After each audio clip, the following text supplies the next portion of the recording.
मैं Arvind Barnwal BBDSS मटियाऊ Ghazipur class 8, 9 और 10 के बच्चों के लिए बहुपद का टॉपिक पिछले टर्म में पढ़ा चुका हूँ। अब बहुपद के गुणनखंड आज हम टॉपिक लेकर आए हैं, बहुपद के गुणनखंड। तो बहुपद का गुणनखंड हम लोग पढ़ेंगे। आप सभी से मेरी अपील है कि इस वीडियो को अंत तक देखें, ध्यान से समझें व गुणनखंड को हल करें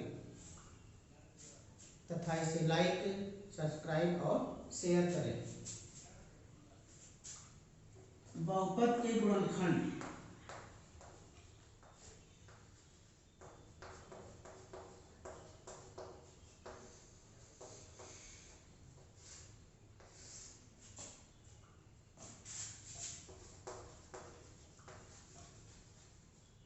फैक्टर ऑफ पॉलिनोमियल।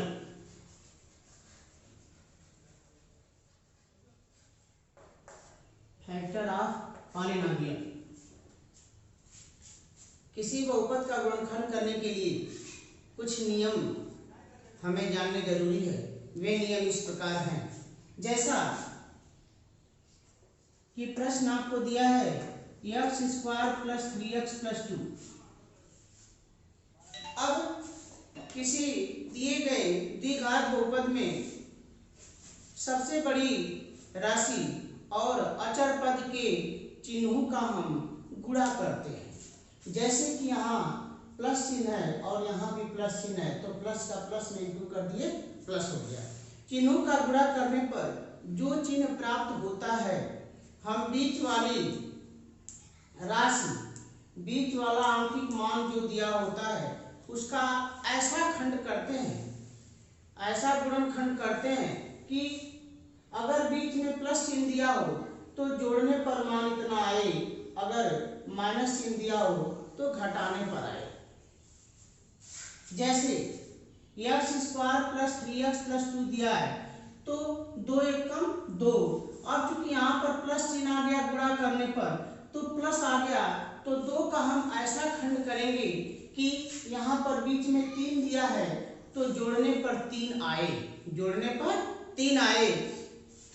तो 2 का जब हम गुणनखंड करते हैं तो हमको यह प्राप्त होता है 2 एकम 2, अर्थात एक खंड हो गया 2 और दूसरा खंड हो गया 1।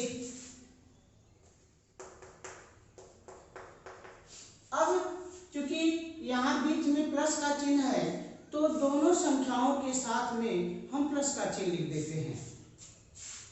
तो यह मान हो जाता है x² + 2x + x + 2। अब दो पदों को एक साथ लेते हैं, तो अब दो पद जब एक साथ लेते हैं इस तरह से, तो अब देखते हैं कि इन दोनों में क्या कॉमन मिल रहा है। तो x² का मतलब कि x गुणे x, तो एक x यहाँ भी है, एक x यहाँ भी, अर्थात दोनों में x कॉमन मिल रहा है। तो जब x कॉमन मिल रहा है तो इसमें से हम x कॉमन कर लेंगे। जब x कॉमन कर लेंगे तो चूंकि यहाँ x गुणे x था तो एक x अभी बचेगा, तो यह ब्रैकेट में लिखेंगे x प्लस और यहाँ हो गया 2। अब इन दोनों में देखेंगे कि कौन सी राशि कॉमन मिलती है। यदि कोई भी मान कॉमन प्राप्त नहीं होता है तो हम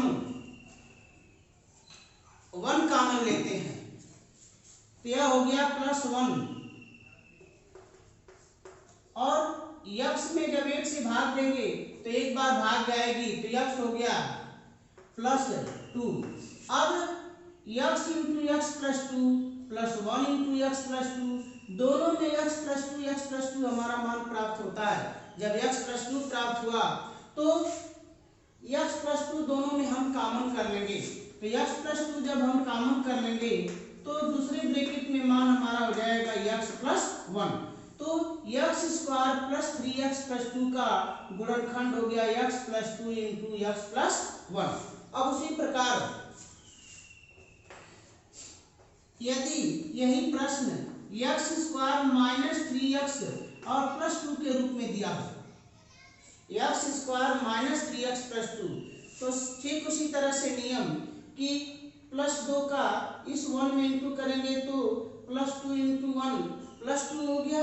और चूंकि यहाँ पर बीच में 2 × 1 = 2, 2 का ऐसा खंड करना है कि यहाँ ऋण का चिन्ह है और मान 3 दिया है, तो 2 × 1 = 2 जोड़ने पर हमारा 3 आए। क्योंकि बीच में ऋण का चिन्ह दिया है तो दोनों संख्याओं के साथ हम ऋण का चिन्ह लिखेंगे। तो यह मान हो जाएगा हमारा x² - 2x - x + 2। अब फिर कॉमन लेंगे तो इन दोनों में x कॉमन, तो बच जाएगा x और दूसरे मान में मिला 2, तो x - 2। अब इसमें कुछ भी कॉमन नहीं है तो हम एक कॉमन लेंगे, क्योंकि यहाँ पर माइनस का चिन्ह है तो -1 कॉमन होगा। तो यह हो जाएगा x और +2 में जब -1 से भाग देंगे तो हमारा -2 बचेगा। अब दोनों में x - 2 मिल रहा है तो हम x - 2 कॉमन करेंगे। तो x - 2 जब हम कॉमन करते हैं तो यह मान हमारा बच जाता है x - 2 × x - 1, अर्थात x² - 3x + 2 का गुणनखंड हो गया x - 2 × x - 1। इसी प्रकार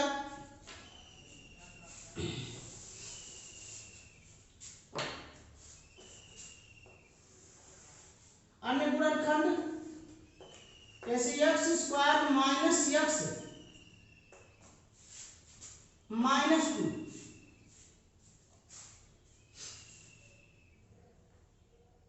x² - x - 2, तो यहाँ -2 और यहाँ 1, तो 2 × 1 = 2, गुणा करने पर 2 आया।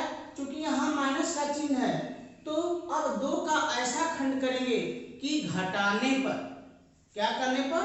घटाने पर, क्योंकि बीच में यहाँ कोई गुणांक नहीं है तो 1 मान लेते हैं, तो घटाने पर 1 आए।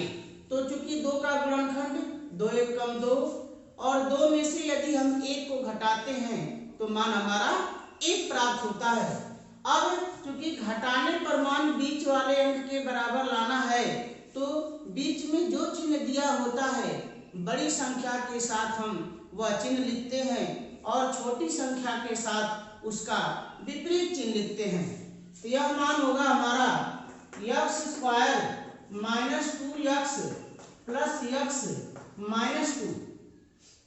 अब इन दोनों में x कॉमन, तो x कॉमन करेंगे तो हो जाएगा मान हमारा x और यहाँ बच गया -2। अब देखते हैं कि इन दोनों में क्या कॉमन है, तो इन दोनों में कोई मान कॉमन प्राप्त नहीं होता है तो हम 1 कॉमन लेंगे, क्योंकि यहाँ पर प्लस का चिन्ह है तो +1 लेंगे। तो +1 जब कॉमन हो गया तो मान हमारा हो गया x - 2। अब x - 2 दोनों में कॉमन है तो x - 2 हम कॉमन कर लेंगे। जब x - 2 हम कॉमन कर लेंगे तो x - 2 अब दूसरे कोष्टक में बच जाएगा मान हमारा x + 1, ये है। अब चौथा x² + 3x - 4, x² + 3x - 4, तो 4 × 4, क्योंकि यहाँ पर ऋण चिन्ह है तो 4 का हम ऐसा खंड करेंगे कि ऋण चिन्ह है तो घटाने पर, और क्योंकि बीच में यहाँ अंक 3 दिया है तो घटाने पर 3 आए, घटाने पर 3 आए। तो 4 का खंड हमारा होगा, 4 का खंड 4 × 4, 2 दूना के 4। तो अब हम यह देखते हैं कि कौन सा खंड हम लें कि एक संख्या में से दूसरी संख्या को घटाने पर हमारा मान प्राप्त हो सके। तो 4 और 1 को यदि लें तो 4 में से घटाने पर मान हमें 3 प्राप्त हो जाता है। तो इसका खंड, क्योंकि घटाने पर मान बीच वाले अंक के बराबर लाना है तो नियम के अनुसार, जैसा कि अभी आपको नियम बताए कि जब घटाने पर बीच वाले अंक के बराबर मान लाना हो तो बीच में जो चिन्ह होता है बड़ी संख्या के साथ हम सदैव वही चिन्ह लिखते हैं और छोटी संख्या के साथ उसका विपरीत चिन्ह लिखते हैं। तो चूंकि बीच में प्लस का चिन्ह दिया है तो 4x के साथ प्लस हो जाएगा और 1x अर्थात x के साथ माइनस हो जाएगा। तो यह मान हो जाएगा हमारा x square plus 4x minus x minus 4।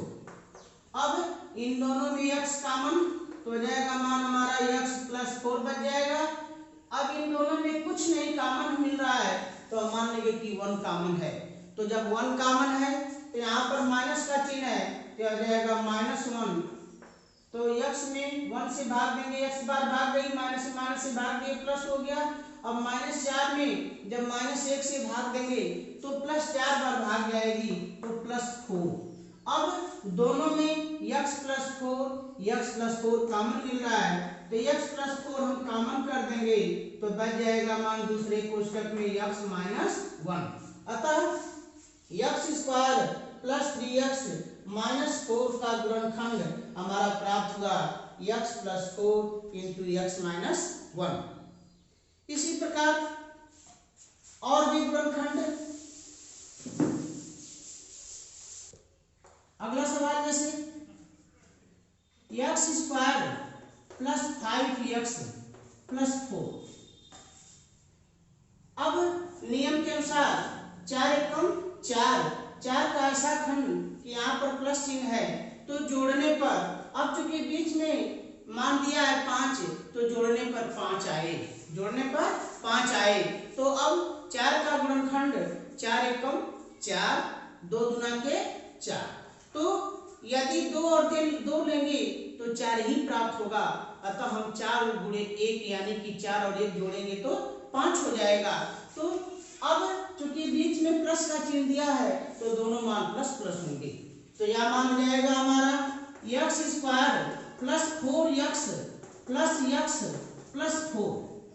तो अब इन दोनों में x कॉमन तो x प्लस 4। अब इसमें कुछ भी नहीं कॉमन है तो हम 1 कॉमन मानेंगे और पहले यहाँ प्लस का चिन्ह दिया है तो +1 कॉमन हो जाएगा तो x प्लस 4। अब दोनों में x प्लस 4 कॉमन तो x प्लस 4 हम कॉमन कर लेंगे तो मान बच जाएगा x प्लस 1। इस तरह से हम प्रश्नों को हल करते हैं। अब इसी प्रकार कुछ प्रश्न आपको हम देते हैं गुणनखंड का घर से लगाने के लिए। आप जो है घर पे उसे प्रैक्टिस करेंगे, उसमें जो आपको गुणनखंड समझ में नहीं आएगा वो आप पुनः हमारे व्हाट्सएप नंबर 9838263945 पर आप भेजकर पूछ सकते हैं।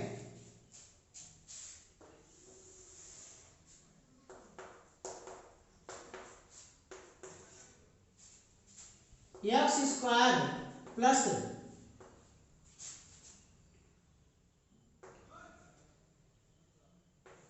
7x plus 12 x square minus 7x plus 12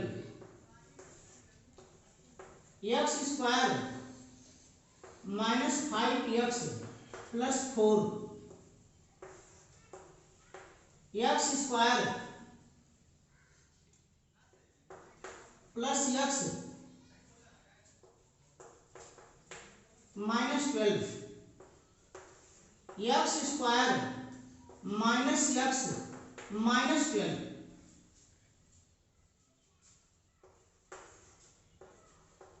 x square